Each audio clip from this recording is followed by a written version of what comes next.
Welcome to the Leaderonomics Show. I'm with Professor Dr. Olaf Plötner. Olaf, great to have you here from ESMT in Berlin. Tell us a bit about yourself and what brings you here to Malaysia. I was invited by my friends from Carpenter, and I'm happy to be here. And I have to confess, it's a shame, but it's my first time that I'm in Malaysia. But I got a wonderful impression, so I'm happy to be here. What I do, I just do my profession. I'm a professor, so I'm teaching. This is why I'm here. Okay, and how did you get into this space? I mean, tell us a bit. I mean, I'm sure there's some great story.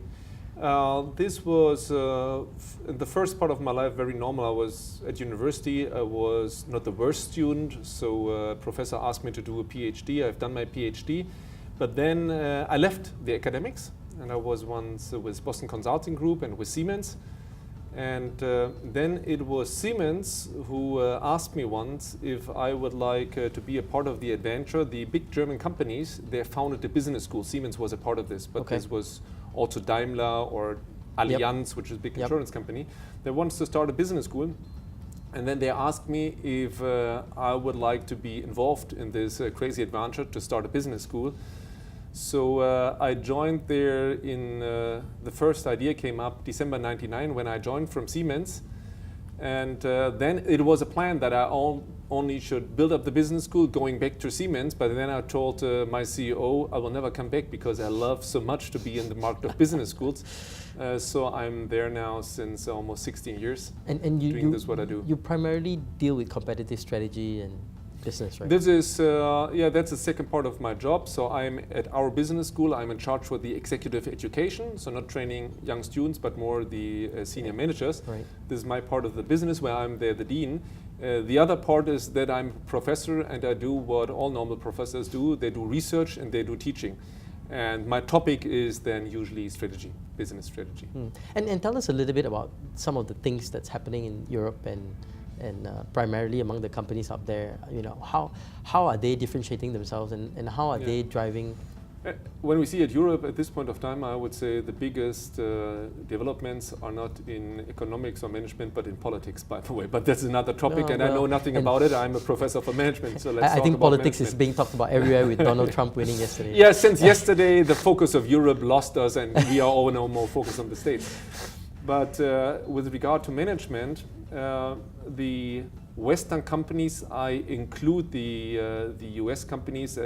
I have the big honor and pleasure to be a visiting professor in University of in Virginia, Darden School of Business. So I would say they are in a similar situation that one big challenge is coming from the growth in the world, that the biggest growth in the emerging markets. The growth of Europe is lousy. So if you would like to grow, you have to go to the emerging countries. And the emerging countries do not only look for premium products, there's a lower willingness to pay in the emerging countries. So you have to think about to have products in your portfolio that might fit to the low willingness to pay from the customers. This is the one big challenge, how to be successful in the emerging countries. The other big challenge is technology driven, and this is data. Data is changing all value chains. And you have adapt, otherwise you will lose the game.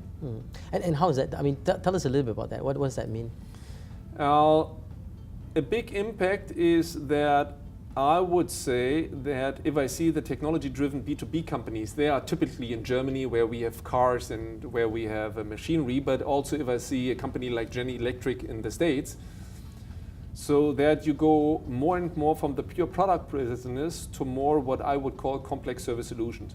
Let me give you an example. This is the jet engine market. In former days, Rolls-Royce, GE, they sold jet engines. Today, there are 3,000 sensors in a jet engine. You know when a blade will break in a turbine. You do what we call proactive maintenance based on the data technology. And this had a huge impact on the business model because suddenly the airlines in the world, they said, you know, I don't want to buy anymore a jet engine. If you know with all your sensors everything about a jet engine, what's about this? I pay you by the hour I use the engine. So we call this power by the hour, introduced by Rolls-Royce. By the way, some years ago in '62, Rolls-Royce for the first time. But the true success of this business model came when data management entered this market for jet engine turbines. And now all the three big companies, Pratt & Whitney, GE, Rolls-Royce, they all changed completely this business model from selling pure products, a jet engine, to selling more a service, which is make airplanes fly. This is a service, and they are incentivized by the hours that the airplane is up in the air. Right. Yeah, power by the hour. So that what has happened in the aviation industry is permutating into other industries, right? I mean, healthcare is very similar, and we've seen this some in many industries. By the way, the most dynamic part, I would say, is not B2B. I would say this is B2C. The biggest revolutions, I think we all didn't have a mobile phone 15 years ago. So this has changed the market completely, yeah. And so if you take for example the telephone market, where is Lucent? Where is Siemens? Where is Nokia? Where is Nortel? They were all big in this market. Right. They fade away, and we have now an Apple. We have Huawei. So the dynamics, and I would say is also, it was driven by broadband, by data, where the old products were unable to adapt, and so we have these revolutionary developments even more in consumer goods, in big parts of consumer goods, than in these B2B markets. Gas turbine you cannot change as quickly as telephones. Technology is a little bit more complex. Okay, we're going to take a quick break right now, and we'll be right back here on the Leaderonomics Show.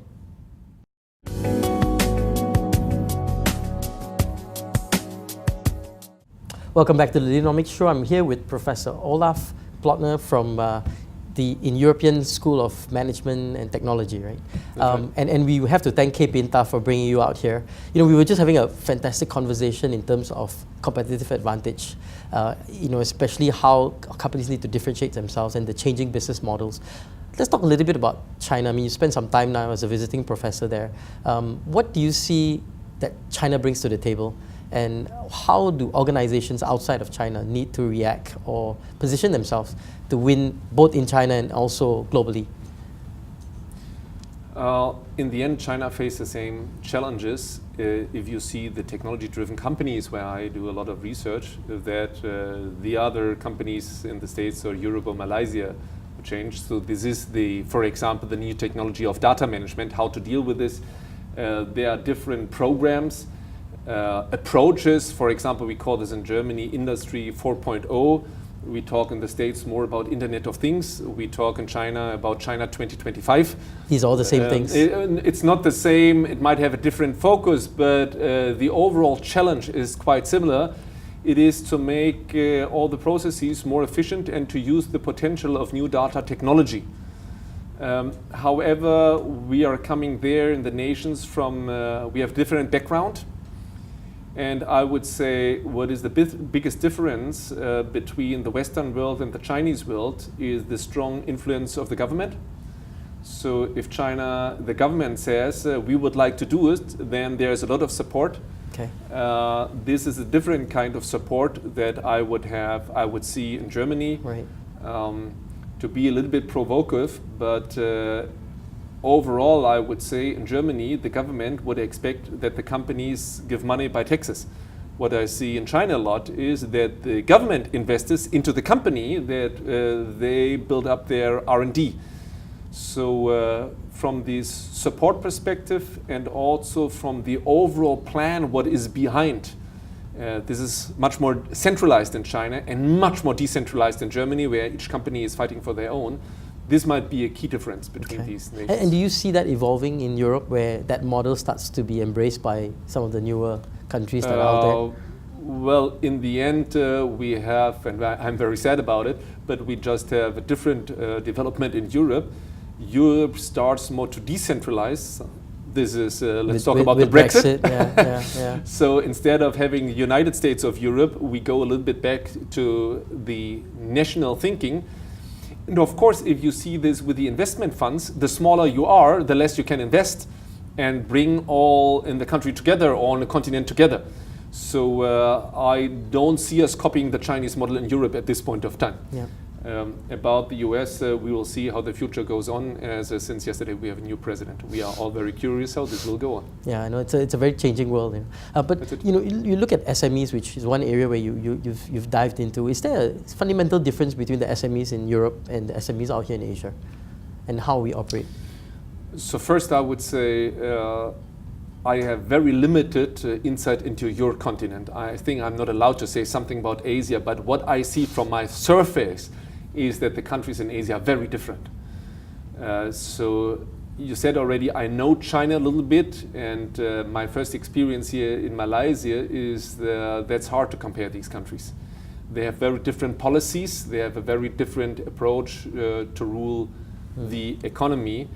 And I would say the difference between China, Malaysia, and Australia, also Asia, is even higher than maybe between China and Germany. Yeah, absolutely, absolutely. And tell us a little bit about your research. I mean, you talked a little bit briefly earlier on some of the things some of the new insights that you're grappling with. Tell us a bit about some of your focus.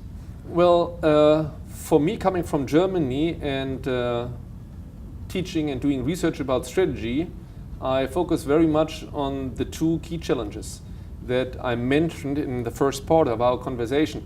And this was that the Western companies have to go abroad, but abroad you have a low willingness to pay.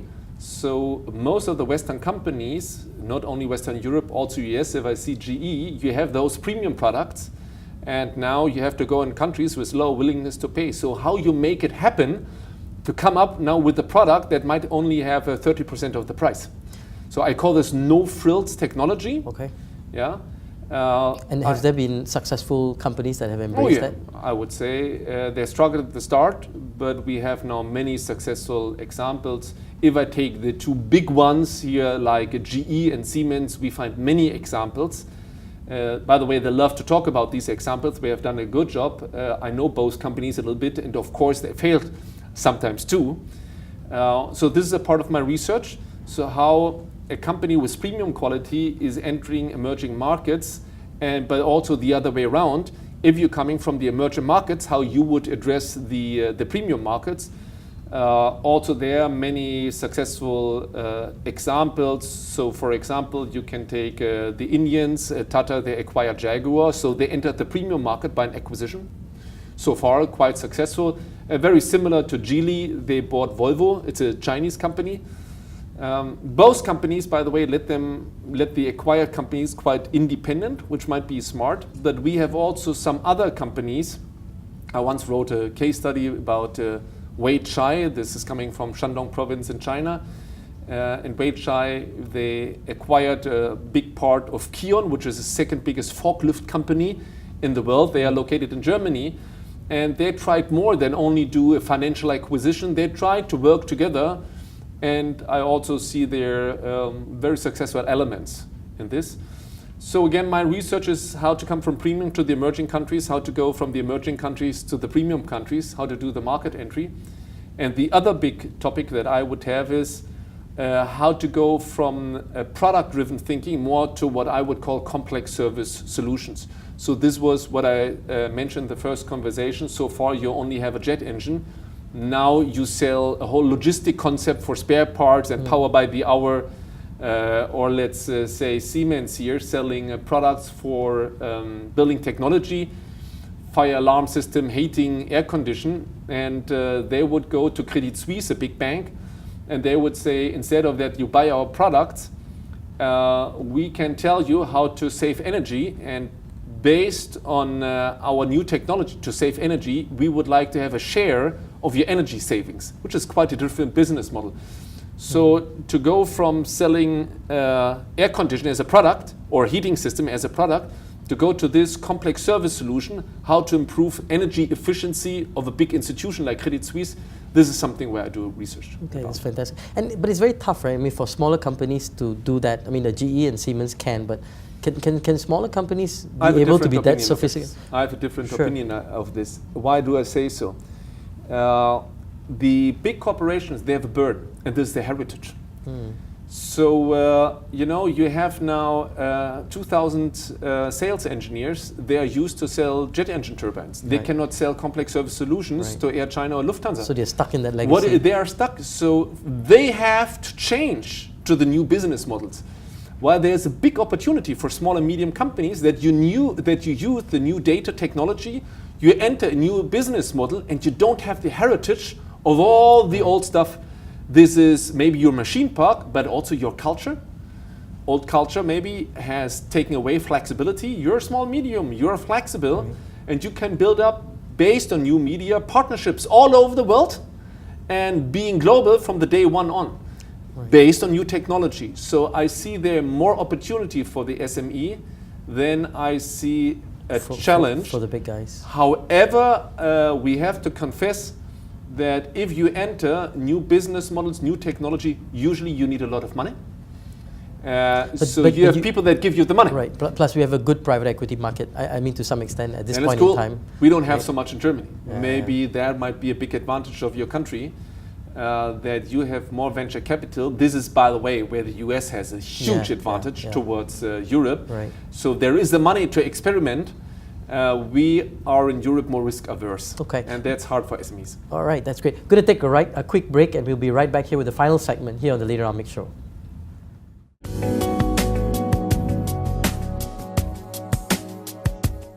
Welcome back. We're with Professor Olaf Plötner. Professor Olaf, you were talking a little bit about legacies and how that weighs down companies, especially the big companies. Does that same thing apply for countries where Europe has this huge tradition of doing things in a certain way? Is that at this point, if you mentioned earlier where Europe's kind of slow growth and low performance, is that one of the things that's curtailing Europe's growth? The fact that it's a developed country and most of them are developed and there is no real goal, or again, I don't know. What are your thoughts? Between the lines, I hear quite a lot of skepticism towards Europe in your question, and this is the common opinion at this point of time. Yes, Europe is slow.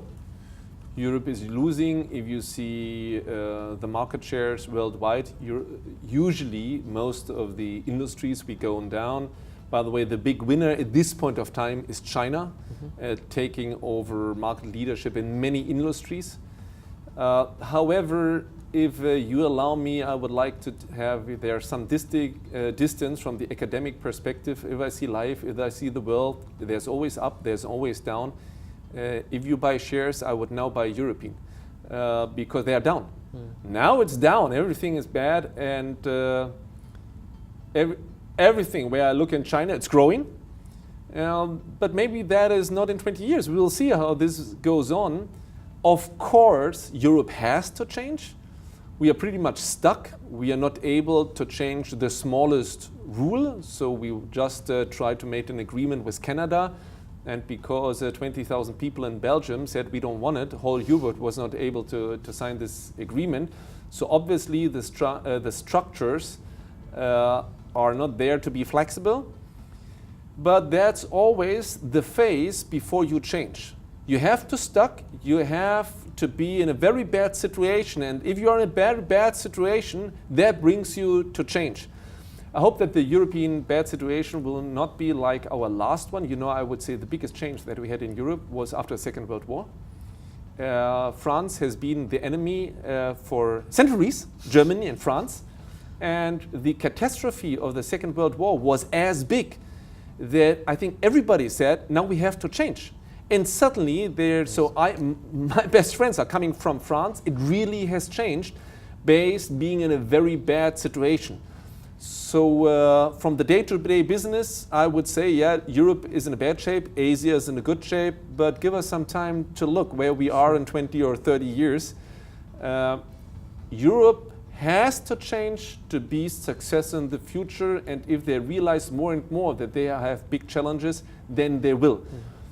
Still, the wealth is still quite high. By the way, let me share with you one figure. We have there in Western Europe, this is 70% more or less of the worldwide population. We have 25% of the GDP, but we have 50% of the social welfare in the whole world. So these few million people share 50% of the social welfare. Right. On the other hand, politically, we live in peaceful times. I know you do too at this point of time in Asia, but however, very different. So I would say you should not say Europe has no future. Okay. I say it will have a future, but we have to change a lot. Sure. And what would be some gold mines in Europe? I mean, surely there are some companies that are worth looking into and saying, you know, these are the guys that even Asians can learn from.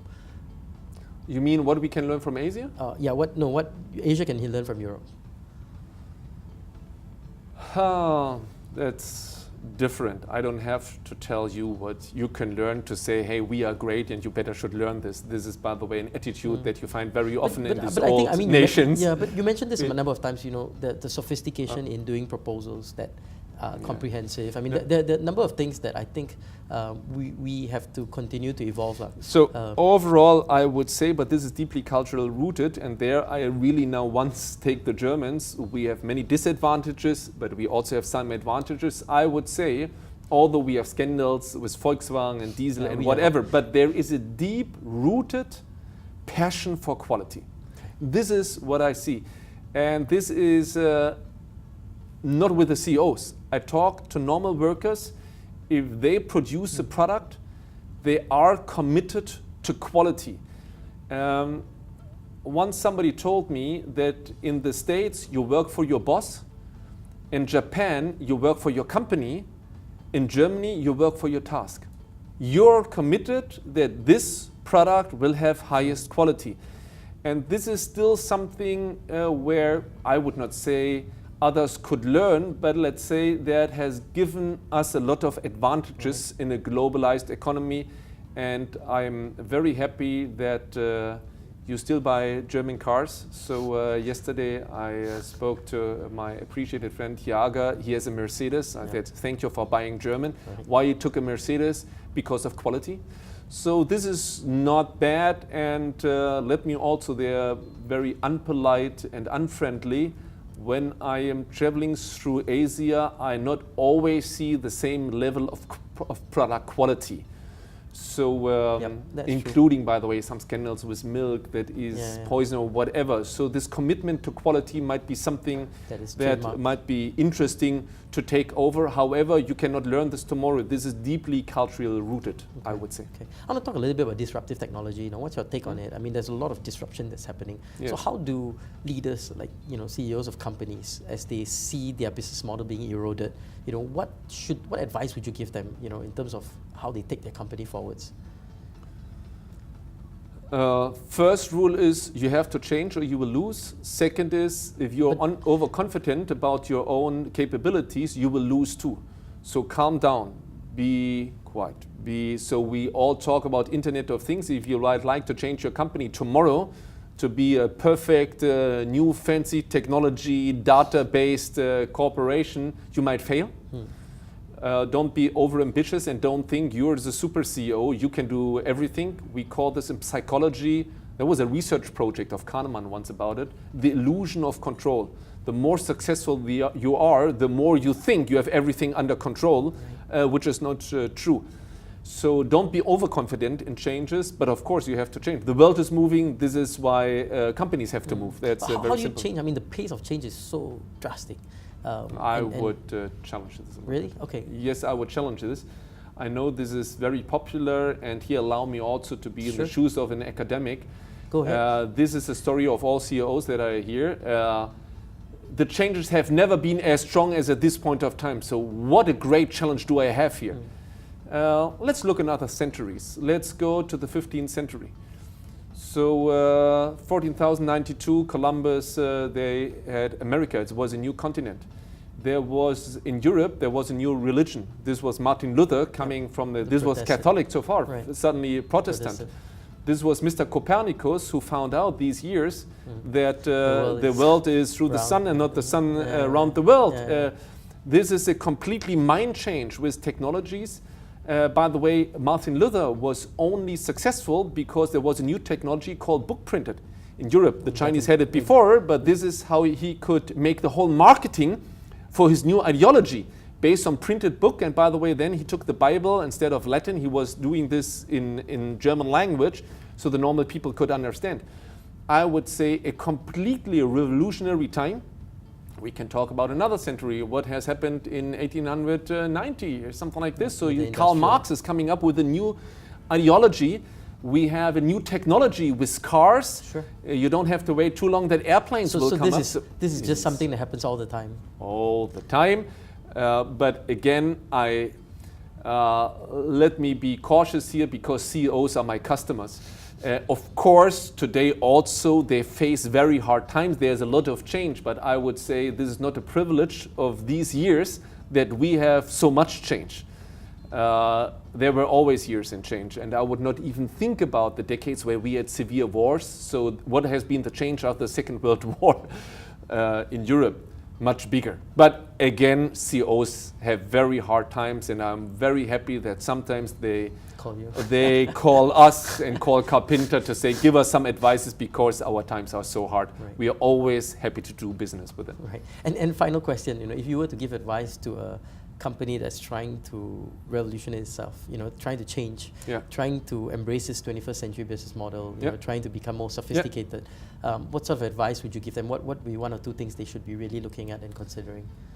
Not by research, but by pure empirical evidence, what I see in the company. What is most underestimated is the willingness of the people that you have at this point of time to change.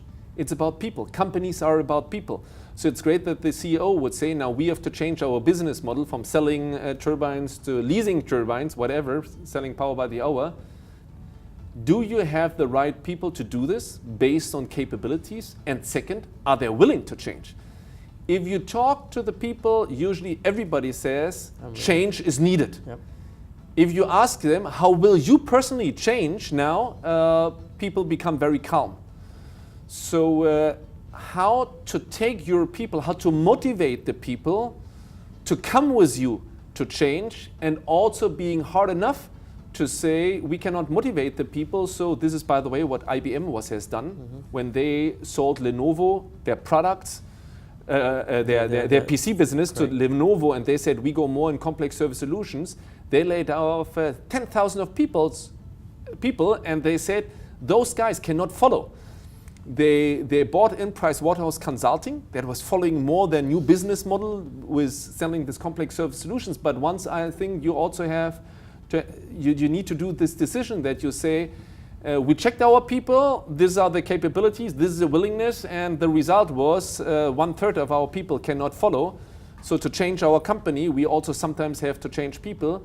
But this is my European route. You have to be very cautious with this. You have a responsibility as a company also for your employees. So we don't want to follow the hire and fire system. You better go to Carpenter and ESMT and educate your employees that they follow you. Let motivate them, but also, I mean this very serious, not only as advertisement. Right. Build up the capabilities of the employees that they can follow your changes. I think this is very important, and this is underestimated, the people aspect, I would say. Well, thank you so much. It's been a wonderful conversation. We're here with Professor Olaf Plötner from ESMT in Berlin. Thank you again for being here. My pleasure to be in Malaysia. Thank you so much for inviting me.